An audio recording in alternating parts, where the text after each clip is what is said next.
बीते दिन ही हमने देखा कि मनासा के अंदर गुटबाजी खत्म हो गई है। एक तरफ बड़ी बगावत जो है मनासा के अंदर दिखाई दे रही थी। मंगेश संगई, नरेंद्र नाटा जो कांग्रेस के प्रत्याशी हैं, उनके समक्ष जमकर ताल ठोक रहे थे। नूरी खान और कमलनाथ के हस्तक्षेप के बाद ये गुटबाजी खत्म हो गई और गुटबाजी खत्म होते के साथ ही नरेंद्र नाटा एक बार फिर कलेक्टर कार्यालय निर्वाचन कक्ष में पहुंचे और अपना नामांकन पत्र आज ही के दिन दाखिल कर दिया। इस दौरान उनके साथ कांग्रेस के कई नेता थे, तो वही जो विधानसभा के जो प्रबल दावेदार है वे भी उनके साथ दिखाई दिए और सभी ने मिलजुल कर नामांकन पत्र दाखिल किया और मीडिया के समक्ष अपनी जीत को लेकर एक बड़ा दावा किया है और कहा है कि भाजपा के शासनकाल में भाजपा के विधायक के प्रतिनिधित्व के साथ में कई जो विकास कार्य हुए हैं, वे मनासा की जो विरासत है, राजनीतिक विरासत है, वे कहीं ना कहीं पिछड़ती हुई नजर आ रही है। इस बार जो मनासा की जनता है वो प्रदेश भर में जिस तरह से कांग्रेस की लहर है, उस लहर को ध्यान में रखते हुए मनासा सहित पूरे नीमच जिले की तीनों सीटें और यहां तक कि प्रदेश में 150 से ज्यादा सीटों पर कांग्रेस अपना परचम लहराने जा रही है। तो वहीं मनासा के अंदर कांग्रेस इतिहास रचने जा रही है। जनता जो है वो पूरी तरह से जो है नेतृत्व बदलने का मन बना चुकी है, कांग्रेस का विधायक बनाने का मन बना चुकी है। देखिए आखिर क्या बोले नरेंद्र नाटा। जो कुछ पिछले वर्षों में भारतीय जनता पार्टी ने मनासा में जिस तरीके से 2003 तक जो हम विकास के कार्य कर रहे थे उनको पीछे धकेला है। 3 सालों में घोषणाएं ज़्यादा हुई, काम कुछ नहीं हुए, भ्रष्टाचार बहुत फैला और शिक्षा, स्वास्थ्य, सिंचाई सबकी समस्याएं बढ़ी हैं। ऐसी सूरत में जनता इस बार परिवर्तन के लिए तैयार है।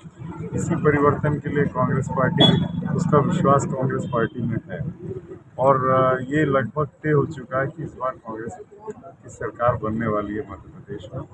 भ्रष्टाचार जो बहुत फैला, विकास कार्यों में जो बहुत गड़बड़ी हुई और मनासा को जिस तरह के विकास की अपेक्षा थी वो नहीं हुआ, इन्हीं मुद्दों को लेकर मनासा मनासा में एंटी इनकम्बेंसी भी जो है सामने निकल के आ रही है। चावला जी भी जो है विरोध करते नजर आ रहे हैं, क्या कुछ कहें? ये हमें नहीं पता, ये उनकी पार्टी का मामला है, वो जाने। लेकिन मुझे लगता है कि जब चावला जी कहते हैं कि उनके विधायक भ्रष्टाचार कर रहे हैं, जब पूर्व विधायक विजय सिंह मालाहड़ा कहते हैं कि उनके विधायक किस तरीके से व्यवहार कर रहे हैं और भ्रष्टाचार, इतना बड़ा भ्रष्टाचार कर रहे हैं, हमने आरोप नहीं लगाए। लेकिन जब उनकी पार्टी के लोग ही इतने बढ़ चढ़ के आरोप लगा रहे हैं तो इसका मतलब उन आरोपों में उसकी सत्यता होगी।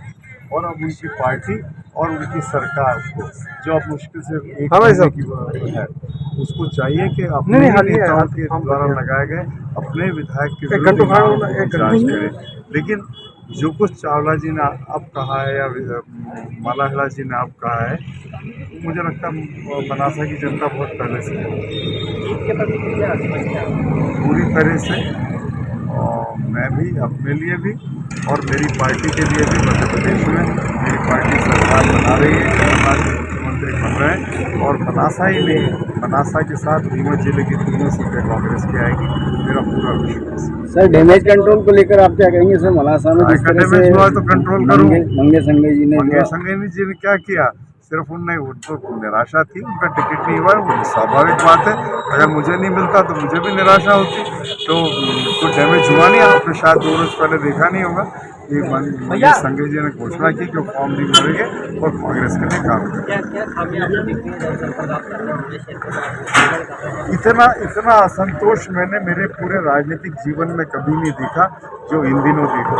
मुश्किल से 15 दिन का कुओं में पानी शेष है और आप किसी भी गांव में चले जाइए, हालत इतनी खराब है कि एक महीने से लोगों के ट्रांसफार्मर नहीं बदले जा रहे हैं। आदमी देख रहा है कि उसको 15 दिन का पानी उसके पास है, लेकिन वो हताश है, निराश है। अगर वो पुलिस थाने में जाता है, राजस्व कार्यालय में जाता है, तहसील के यहाँ जाता है, यही बातें। और जब विधायक जी के पास जाता है तो विधायक जी के पास जिस तरह की भाषा उसके लिए है और जिस तरह का व्यवहार उसके लिए बचा है, इसके लिए मुझसे ज़्यादा चावला जी और मालाहड़ा जी बोल चुके हैं। चंबल की योजना लाने की बात कर रहे हैं, वो चंबल का पानी अब 18 से 20 साल हो गए उनको सरकार चलाते हुए, और कहाँ के लिए चंबल का पानी वो कह रहे हैं कि मैं नल के लिए ला रहा हूँ।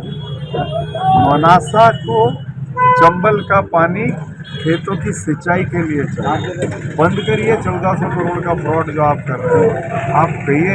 और यदि आप चंबल का पानी लाने के लिए इतने उत्सुक हो तो चंबल के आधार पर ही तो मैंने आखिरी उज्ज्वल सिंचाई योजना बनाई थी, राजपुरा बनाई थी, जोड़वी बनाई थी, आंतरी बनाई थी, खानखेड़ी बनाई थी।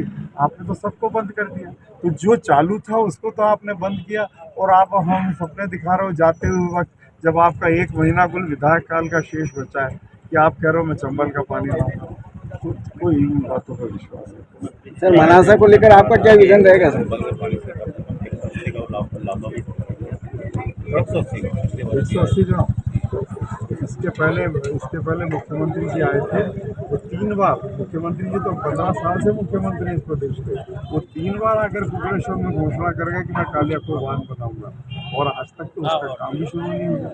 गंगा बावड़ी का शिलान्यास किया, आज तक उसका काम भी शुरू नहीं हुआ।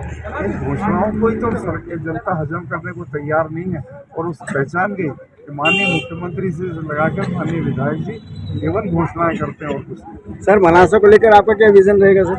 मनासा को लेके सबसे बड़ी बात है कि गांधी सागर का पानी हमारे खेतों को मिलना चाहिए, हमारी सिंचाई बढ़नी चाहिए। शिक्षा की जो आज व्यवस्था है और जो अस्पतालों के जो हालात हैं उनको सुधार